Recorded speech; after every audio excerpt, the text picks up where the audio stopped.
A man afraid of intimacy faces several fears to make things right, only to discover that he's not in control of his world. During therapy, Beau expresses his fears over accidentally drinking mouthwash. His therapist, Dr. Friel, assures him he's fine, but Beau gets distracted when his mother starts calling. Ignoring it, he mentions that he's visiting his mother tomorrow for his father's death anniversary. Dr. Friel asks how he feels about going home, so Beau claims he feels good since he hasn't visited in several months. The man thinks his client feels guilty about that, so Dr. Friel pointedly wonders if he wished his mother was dead. Immediately, Beau denies this. Still, the therapist assures him that it's normal to feel such things. At the end of their session, the doctor prescribes new medication for his anxiety. That evening, the streets are filled with violent crime. A tattooed man tries to intercept Beau, so he runs to his apartment building. The tired man then heads to his apartment, where he watches the news report about birthday boy Stab Man, who's known to attack random people. Before going to bed, he writes a note to his mother on the bottom of a porcelain figure that he plans to give her. He then finds a Polaroid of a young woman named Elaine, making him reminisce about the day he met her. Hours later, Beau wakes to someone slipping a note under his door. The note asks him to turn down the volume of his music, even though his apartment has been quiet. He ignores the note, but the neighbor keeps waking him up and leaving similar messages. Soon, the mysterious person accuses him of turning his music up instead. Suddenly, music plays from the apartment above him, and Beau can only cover his ears to get back to sleep. In the morning, he wakes up late, so Beau hurriedly gets ready for his flight. Just as he's about to lock his door, he rushes back to fetch something, only to return and find his keys and luggage missing. With no choice, Beau calls his mother to tell her about the theft. However, she thinks he's lying to avoid visiting her, so the mother hangs up, leaving her son distressed. The noise around him makes Beau realize that he has nothing to keep intruders away, so the paranoid man barricades the door and drinks his medicine, only to find that he's out of water. Upon seeing the warning that it must always be taken with water, Beau researches the side effects and sees that it can lead to death. Afraid, he goes into the violent streets. Since he lost his keys, he quietly leaves a phone book at the entrance door to ensure that he can get back before running for his life towards the store. Immediately, he takes a bottle of water and drinks it. While paying for it, his credit card gets denied, and people notice the entrance open. With strangers flocking to his building, Beau runs back without paying for the water, only to get himself locked out. Desperate, the man climbs the scaffolding beside his apartment and stays there through the night while the strangers take over his home. The next morning, the strangers have abandoned his home, so Beau makes his way back inside. After confirming that no one is inside his ruined apartment, he shuts the door. He then attempts to book another flight home, but his card is still declined, so he calls his mother. To his surprise, a man answers the call, claiming to be a UPS employee who found a headless lady in the house, seemingly having been killed by the chandelier dropping on her head. Beau is frozen while the UPS man checks the purse and finds the ID of Mona Wasserman, his mother. The grieving man drops the phone in shock. As he processes what happened, he gets into his tub, only to find a man hanging on his ceiling. The two stare at each other with equal fear until a spider crawls over the intruder's face. The man drops onto Beau, and the two get into a struggle. Beau eventually frees himself and runs out, only to encounter the birthday boy Stab Man in the streets. He asks a police officer for help, but his frantic and clothless appearance makes the man think he's crazy. With a gun aimed at him, Beau is forced to drop the figurine in his hand,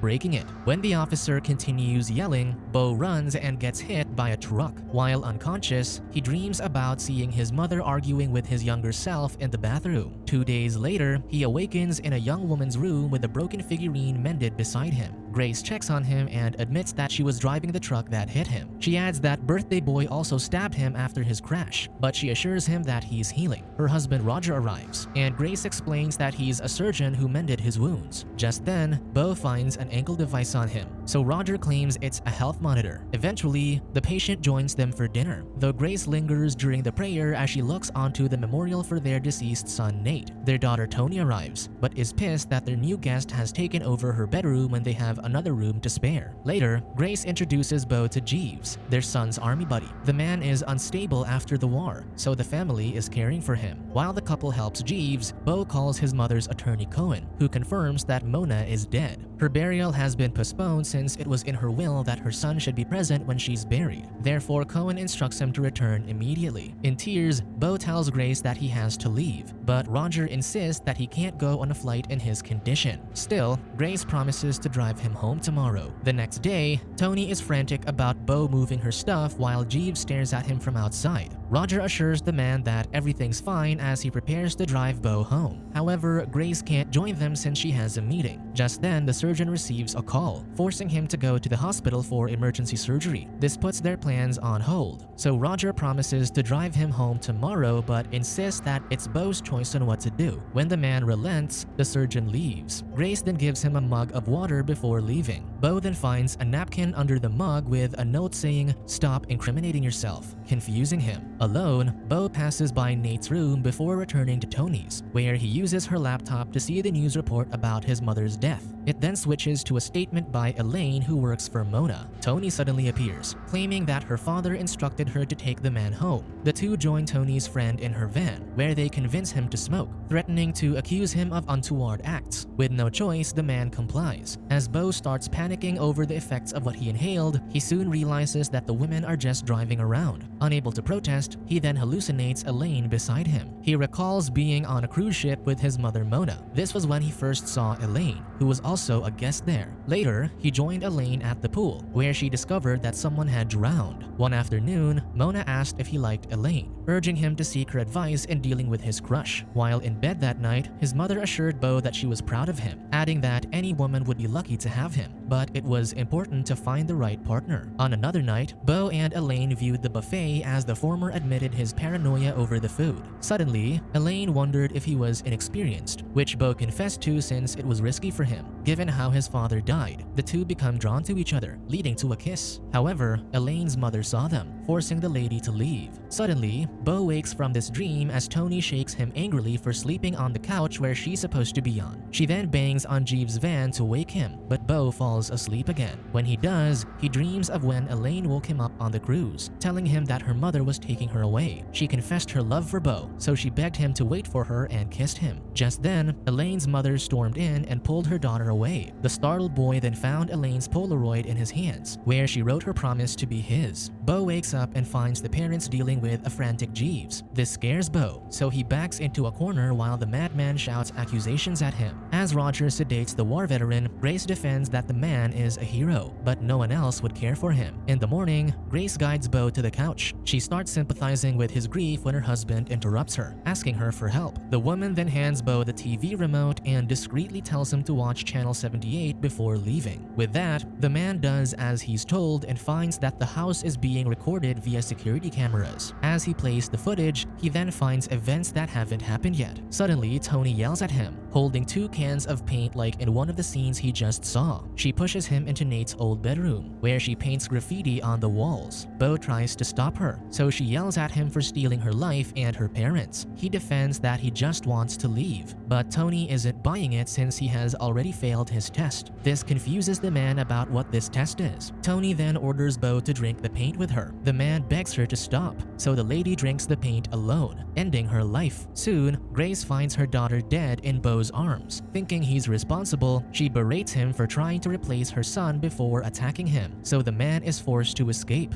Unbeknownst to him, Grace orders Jeeves to hunt him down. As he runs to the woods, Beau gets knocked out by a branch. Hours later, he wakes up and hears a woman singing in the darkness. Beau finds her and asks for help, claiming that he's been in an accident. The woman, Penelope, leads him to her camp, revealing that she's part of a traveling theater group. Unbeknownst to them, a fully armed Jeeves is tracking down Beau's ankle monitor. Soon, Beau watches their play, where the protagonist mourns his parents. Sympathizing with the story, he imagines himself as the character while an angel encourages him to move forward. In his journey, he experiences struggles, but an angel assures him that he'll find a new home. When he does, he begins a new life and starts a family. However, a storm destroys their home and separates their family. Beau finds himself in strange lands and searches for his family, but he's mistaken for a criminal and is imprisoned. After escaping, he continues searching for his family but finds himself dying alone. The angel reveals that his family searched for him too, but they couldn't find him because he kept moving. She then encourages him to confess, so Beau admits his cowardice. After he does, he awakens back in his village, but no one recognizes him. He discovers an outdoor theater where his adult sons ask the angel what happened to their father. The angel tells them that their father went hungry but spent his last coin to see their play.